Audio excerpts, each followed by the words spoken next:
Alaska and nearby Canada, 1% inhabited and 99% wilderness, has been virtually an island, dependent upon sea or air for its transportation until the famous Alcan Highway was built.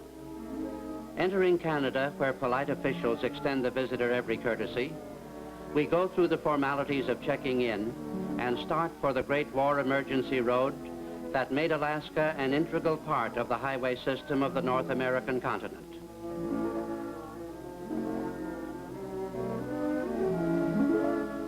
Modern gasoline stations, stores, hotels, and chalets line the highways of Western Canada at convenient distances, and the motorist today does not have to bring along any extra supplies other than he would normally take on an ordinary vacation trip. The best time of the year to take this vacation trip is after the spring thaws. The middle of June is good time, and July, August, and September best of all. If one has good tires, preferably the cleated type, no difficulty should be experienced. The Alcan Highway does not begin at the border of Alaska and Canada, but actually at a spot several hundred miles to the north at the railroad terminal town Dawson Creek, and then extends 1,500 miles to the heart of Alaska. The approaches to this highway to adventure are even more scenically beautiful than the Alcan Highway itself, as they go through the Canadian Rocky Mountain National Parks, Banff, Kootenay, and Jasper, where majestic mountains, sylvan lakes, and mighty rivers leave unforgettable memories of grandeur. Here we look with awe at the vistas of mountain wonderlands, truly the hands of Mother Earth, folded in prayer to God their Maker. There is no scenery on Earth like the great cordillera of Rocky Mountains that extend from northern Canada all the way to the tip of South America. Most of the roads of Western Canada are hard-surfaced but not yet paved.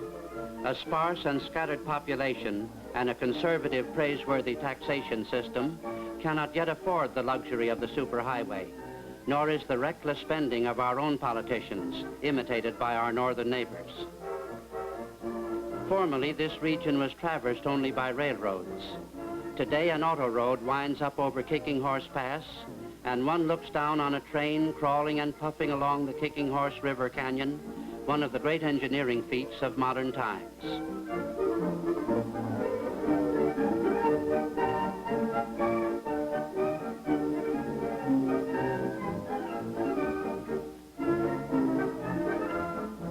Here, amid multicolored rocky cliffs, the road fights for its right-of-way with a brawling cascade in a narrow gorge known as the Eye of the Needle. Only a one-lane road is practical in these eroded cliffs, and for passing cars, a cavern recess had to be carved out of the rock.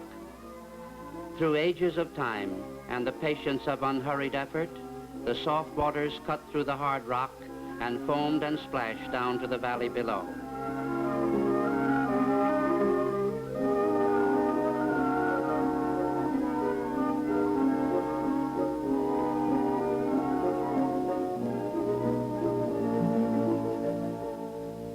Nearby is Radium Hot Springs,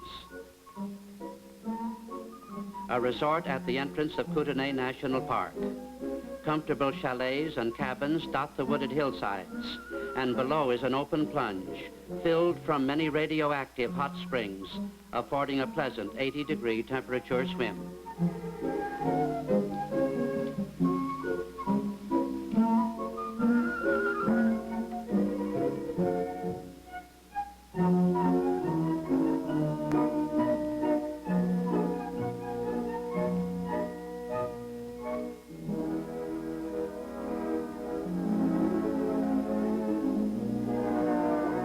Cascades and mountain streams soon mingle their waters into a mighty river that flows towards the distant ocean. A cleft in its rocky bed forms the lip of a mighty waterfall, and with a cataclysmic roar, it tears itself to spray on projecting rocks. Someday, these great waterfalls of the far north will be harnessed and work for man, and the millions of horsepower now going to waste will become a huge hydroelectric project. Now it is a scenic attraction, fascinating the onlooker with its display of unleashed might.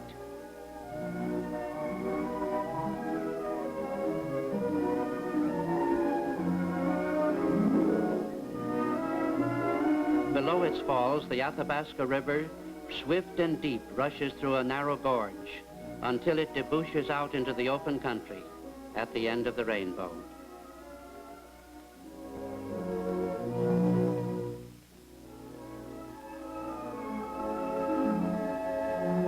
Real beauty spots along the Alcan Highway are the three great Canadian Rocky Mountain lakes, Muncho, Teslin, and Kewaunee. We stop alongside the road and put up our trailer tent near Lake Teslin.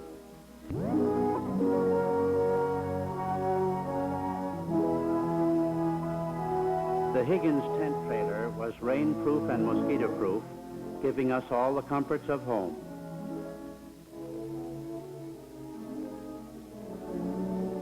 Our Eddie Bauer feather foam sleeping bags kept us snug and warm, and a convenient zipper pocket ensured safety to delicate watches and valuables.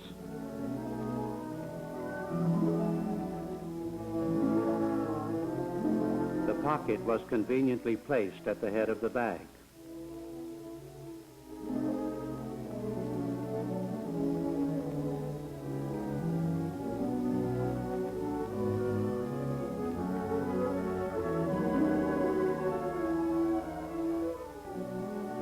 We piled our Libby canned goods, Remington ammunition, and Ansco color film on our trailer table and hung out our Swift premium hams and bacons on the tent pole for airing and dusting.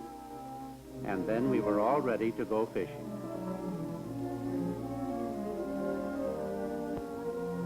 Medical advisors had warned me that I should slow up a little. The best cure for hypertension and high blood pressure is to go fishing, so I thought I would try it. Putting our boat in the water and getting the reliable Johnson outboard running was the work of a moment.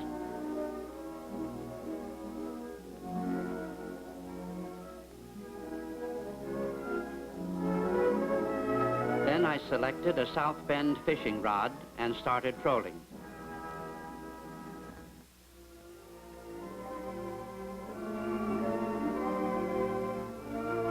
It was a beautiful day and the trout were lazy and nothing happened. I let out lots of line and still no strike.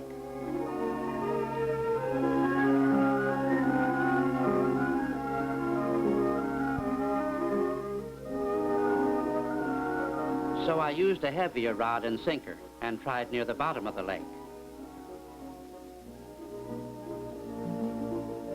There was a tug. Perhaps I had hooked a log or some obstruction. Anyhow, I had to get it off, so I began to reel in the line and take up the slack. Suddenly, a veritable whale seemed coming to the surface. I got excited and forgot all correct procedure. There he was, thrashing around, and I was too stupid to play him. I tangled the line around the pole and did everything wrong, but he had hooked himself so effectively that even I couldn't lose him. My companion reached out and grabbed the floundering fish and pulled him in. What a beauty. I could hardly believe it. I was so proud I yielded to vanity and just had to show off. And the blood pressure, it went down at least 30 points. My hypertension was cured right there.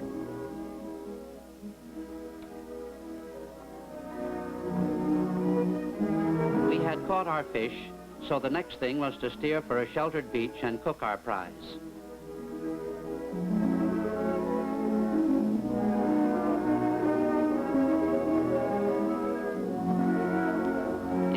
A smoke cloud shaped like an atom bomb means that a forest fire is raging, probably started by lightning. The next rainfall will put it out. The country is too uninhabited for any human fire control. Lake Teslin is over 90 miles long, and except for a few white settlers and natives, is uninhabited. You have it all to yourself. Firewood is plentiful, and we soon had coals forming from well-seasoned driftwood.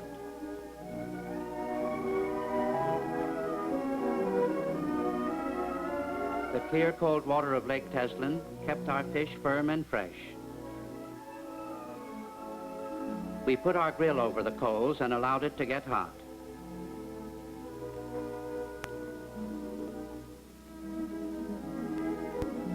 grill was 22 inches long. So you see, our fish was about 24 inches long as he lops over a couple of inches. Our big lake trout looked very inviting, broiling in his own rich vitamins.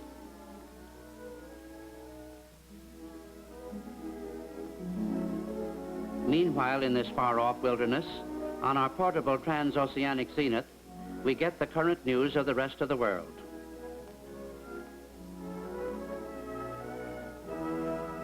We lacked conventional kitchen utensils and almost had a catastrophe turning over our fish.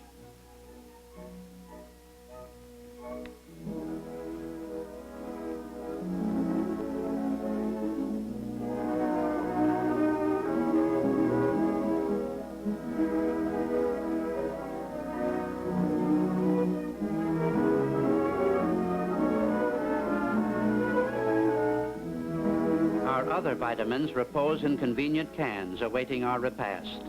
The explorer's life is not as rugged today as it was in the days of pemmican and jerky.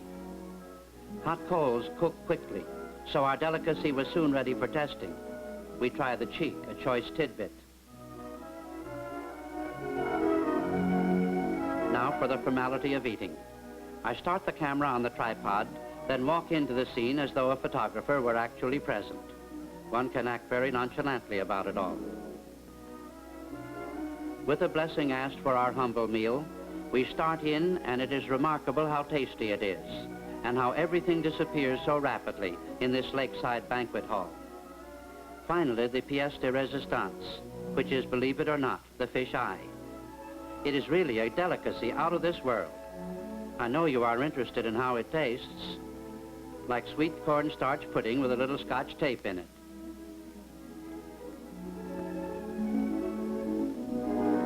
Sunset closed a pleasant day, and darkness ensued.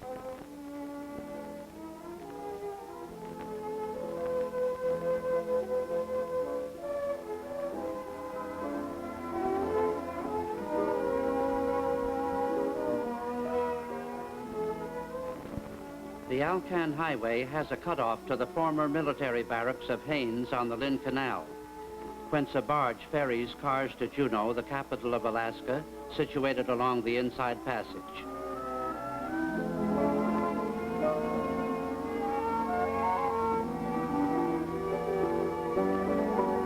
Here, the real climax of our Alaskan trip was awaiting our arrival. A beautiful Shell Lake cabin cruiser powered by a new 25-horsepower Johnson engine, a combination to satisfy the dream of any motorboat enthusiast. My companions started cutting away the protective wraps from our precious craft, while the United States Coast Guard got ready to set it in the water.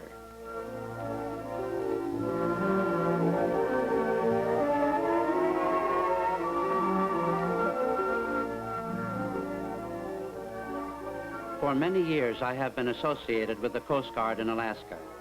They are the most necessary and indispensable unit in the far north, and many a saga of heroism and unselfish devotion mark their proud effort. This trim cutter, the Storis, had just returned to port from a long, grueling search on the treacherous Gulf of Alaska for a missing airplane. Several of my former shipmates were aboard, and they gladly offered a hand to unlimber the boom and lift our Shell Lake boat carefully into the air, swing it across the deck, and lower it gently into the water. My assistant rowed the cabin and jockeyed the boat into the water. The greatest care was exercised so that the delicate hull would not be harmed, and nearly everyone was interested in lending both moral as well as physical support.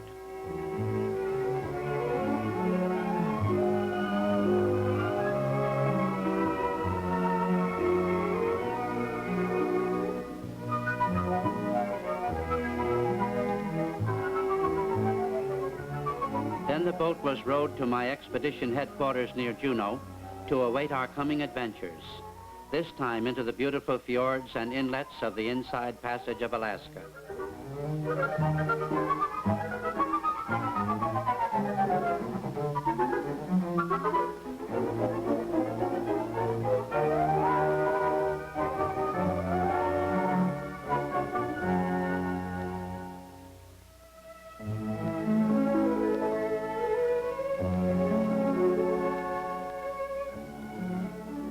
morning and the rainbow.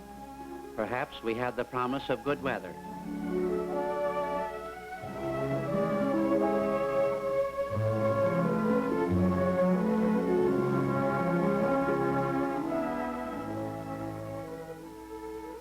With some devout nuns from the nearby St. Anne's Hospital present, we used the ritual blessing of the church to christen our new possession.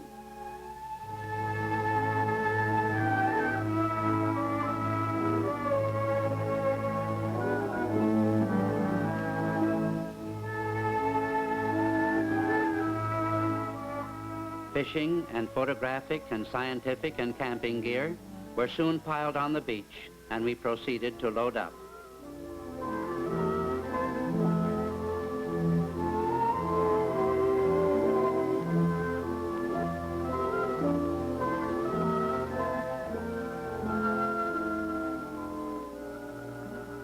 No, Teddy, you can't go this time.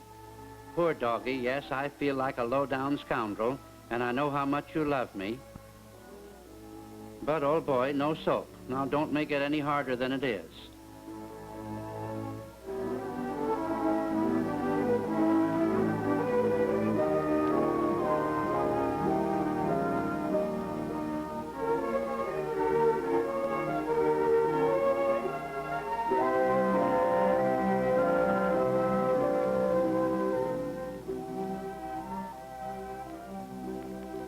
One pull on the beautiful Powerhouse Johnson, and the outboard starts.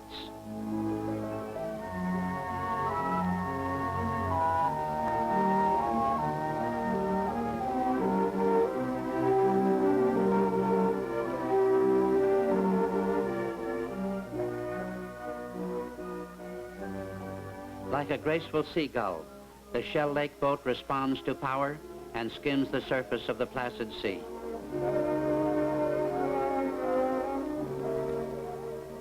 Power, speed, grace, and perfect control. Along waterways surrounded by the most beautiful maritime scenery in the world.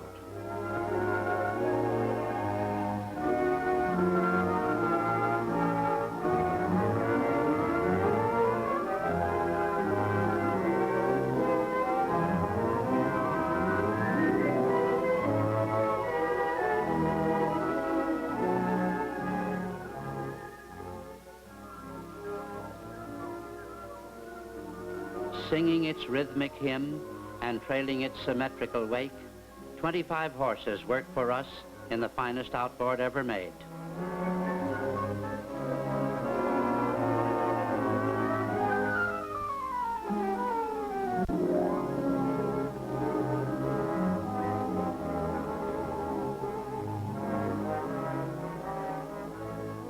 We pass a steamer loaded with visiting tourists, and undoubtedly caused many a sigh of admiration and even envy.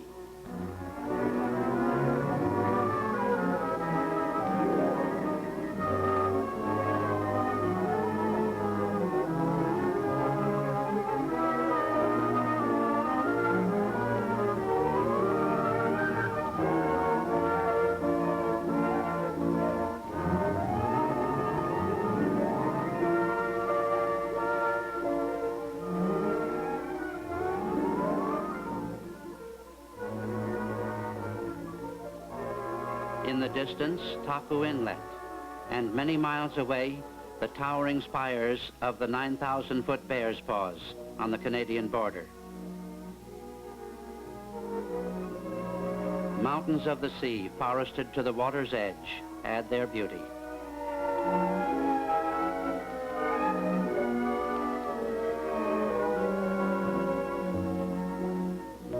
There she blows, the old cry of forgotten years. I was anxious to get a picture of an Alaskan whale, so we cautiously made for the spot where Leviathan was blowing. And there he was, surfaced, a huge 40-footer. He prepared to sound. Up came the head, and the intake of breath sounded like the exhaust of an engine. The whale arched his back. Out came the tail, and down he went.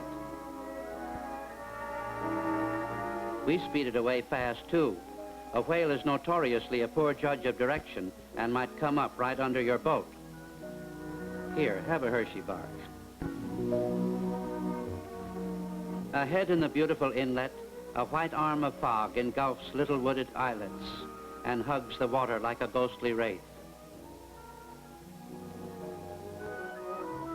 Then come the sights one never forgets. Fairy castle icebergs move majestically past. Large and small, they dot the surface, every one different in shape from every other.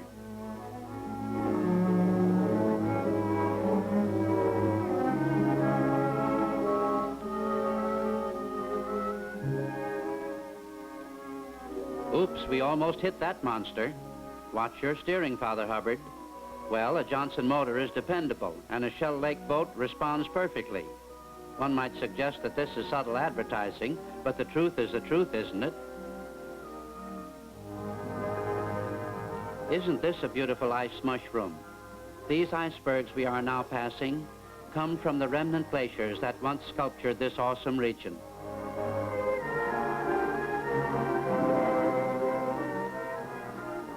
The size of an iceberg can be judged from our 20-foot boat nearby. In salt water, about 1/7 of the berg is above water, 6/7 below the surface. This region was once covered with an ice cap.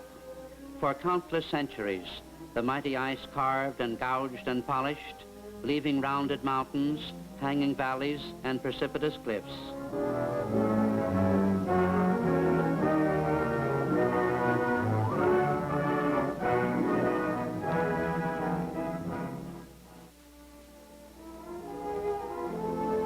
In the hanging valleys, rocky basins are filled with tarn-like lakes, and cascades and waterfalls gush downward, while high above, frosty peaks and snowfields silhouette against the blue Alaskan sky.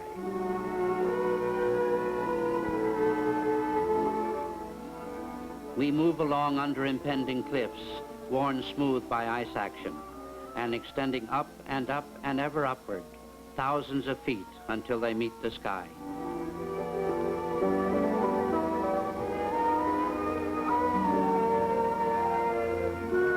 We enter swift water, flowing like a river between the towering cliffs.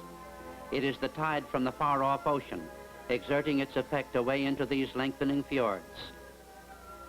This particular spot is known as Ford's Terror, and for a long time none braved its dangerous waters and treacherous reefs.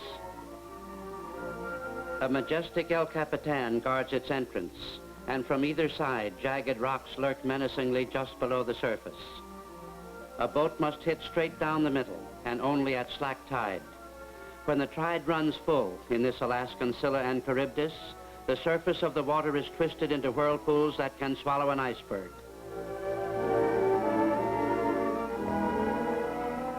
The narrow waterway between the cliffs turns around itself so completely that one can neither see nor suspect what lies ahead.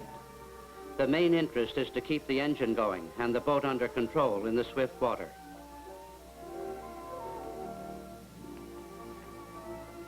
Then the rocky basin widens, miles wide and miles long.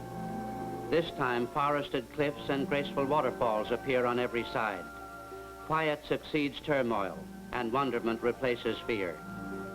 You find yourself in a Yosemite Valley National Park, which you enter not by motor car, but by motor boat, literally a flooded Yosemite, with the same awe-inspiring grandeur of California's famed attraction.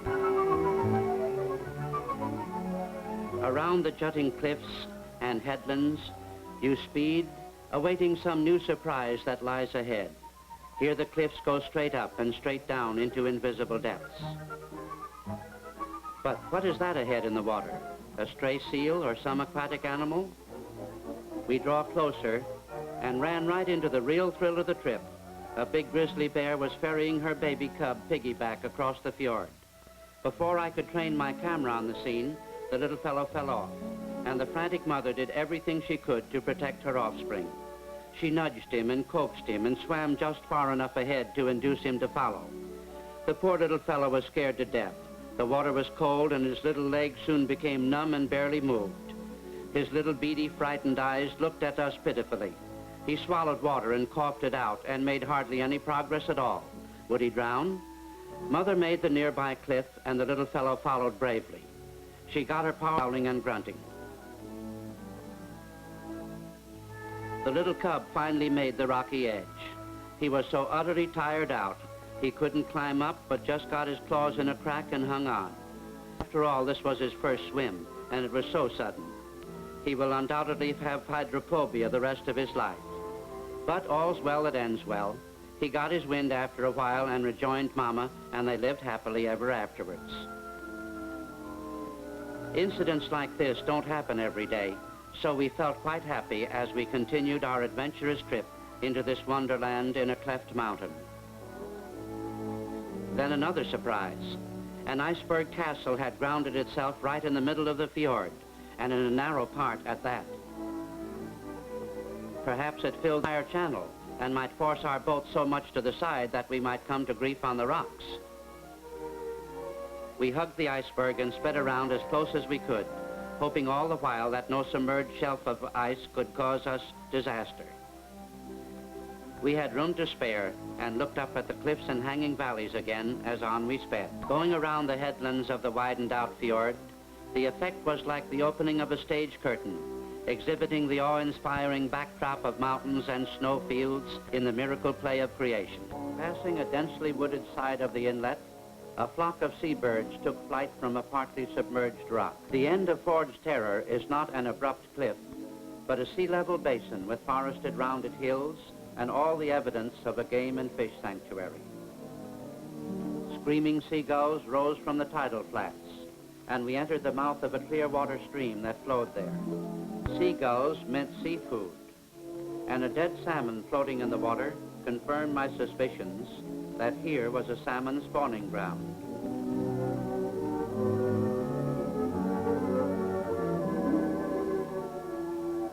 We grounded our boat, secured it to a stake, and prepared to investigate. Rubber boots would be necessary, so we put on our lightweight pair.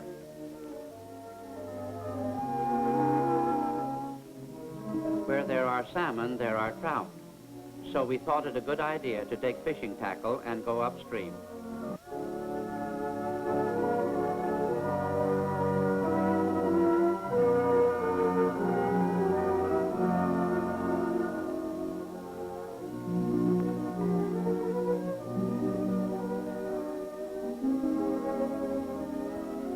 The salmon were there all right, whole schools of them, hundreds, thousands, their backs out of water, reaching from bank to bank and extending upstream as far as the eye could reach.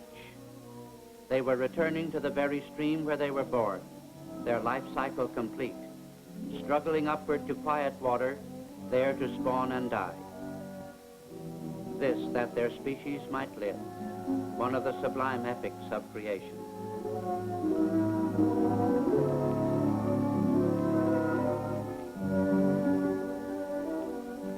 In quiet waters, the salmon pair off and lay their eggs in depressions on the bottom of the stream where spring waters prevent freezing in winter. Rapacious Dolly Varden trout follow the salmon and devour the eggs.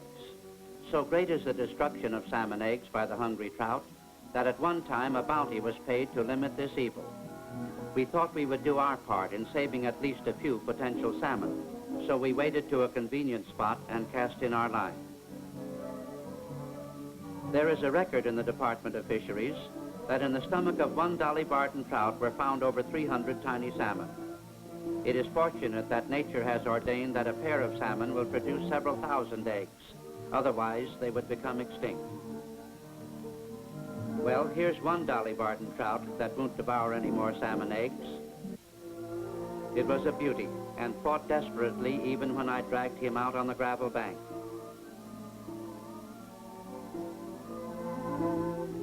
The spawning salmon lay near the bottom, now and then fighting off an interloper that didn't belong there. In a few minutes, I had a nice string of trout, plenty for next morning's breakfast.